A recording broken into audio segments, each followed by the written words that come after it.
주님, 환난과 고통 당한 자를 도와주시고 은혜 내려주시고 구원하여 주시옵소서.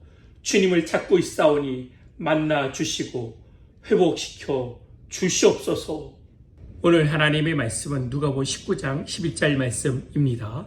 그들이 이 말씀을 듣고 있을 때 비유를 더하여 말씀하시니 이는 자기가 예루살렘에 가까이 오셨고 그들은 하나님의 나라가 당장에 나타날 줄로 생각함이더라.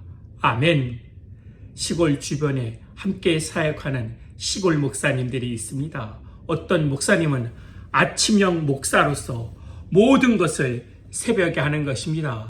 기도와 말씀 그리고 설교 작업까지도 새벽에 하고 12시 전에 다 마치는 것입니다. 그런데 어느 목사님은 저녁형입니다. 설교 작업을 미루고 또 미루는 것입니다. 그래서 토요일 저녁에 대충 작업을 하고 주일에 본문하고 전혀 다른 세상 이야기만 하다가 끝내버리는 것입니다. 그래서 아침형 목사님이 저녁형 목사님에게 그렇게 목회를 하면 안 된다고 충고를 합니다. 그런데 교인들이 은혜 받는 것은 저녁형 목사님에게 더 은혜를 받는 것입니다. 왜냐하면 설교는 엉터리인데 살아가는 모습이 예수님의 모습이기 때문입니다. 마태복음 20장 포도원 품꾼의 이야기가 나옵니다. 6시, 9시, 12시, 3시, 5시, 6시에 온 사람들을 결사를 합니다.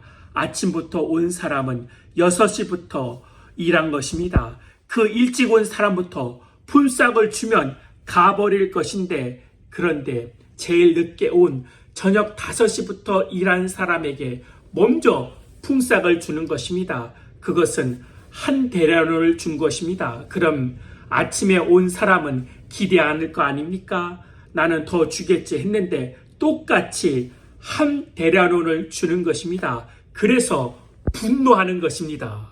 바리새인들은 자기들은 아침에 6시 또는 9시에 온 사람이라고 생각하는 것입니다. 그러나 주님께서는 1시간만 일해도 구원받는다는 것입니다. 우리는 오후 5시에 온 사람입니다. 1시간 일해도 하루 일당을 받았으니 얼마나 감사합니까? 우리는 아침 6시에 온 사람이라고 생각하면 분노하게 됩니다. 우리는 오후 5시에 온 사람들입니다. 아침 6시, 아침 9시에 온 사람이라고 하니까 의인이 되고 선생 되려고 주님과 상관없는 사람이 되는 것입니다. 야고보서 3장 1절에 내 형제들아 너희는 선생된 우리가 더 큰 심판을 받는 줄 알고 선생이 많이 되지 말라. 선생 되지 말라는 말할 때 선생 입장에서 말하지 말라. 나는 선생이고 너는 모르는 자야. 평가하고 점수 매기지 말고 배우는 자의 입장에서 서라는 것입니다. 내가 죄인의 입장에 서보는 것입니다.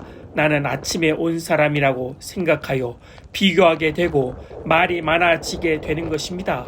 그러면 하나님 자리에 내가 앉게 되는 것입니다. 자기 의가 있으면 내가 왕이 되는 것입니다. 그런데 왕인데 행복하지 않는 것입니다. 왜냐하면 그 자리가 심판의 자리이기 때문입니다. 우리는 죄인입니다. 다윗은 왕인데도 불구하고 죄인의 입장으로 살았으니까 은혜가 오는 것입니다. 믿으십니까? 아멘. 주님, 저는 저녁 5시에 온 사람입니다. 주님의 은혜로 구원받은 것을 깨달아 알게 하여 주시옵소서. 그래서 나의 공로를 자랑하는 자들이 아니라 주님의 은혜로 구원받았다는 것을 감사하는 자로 살아가게 하여 주시옵소서.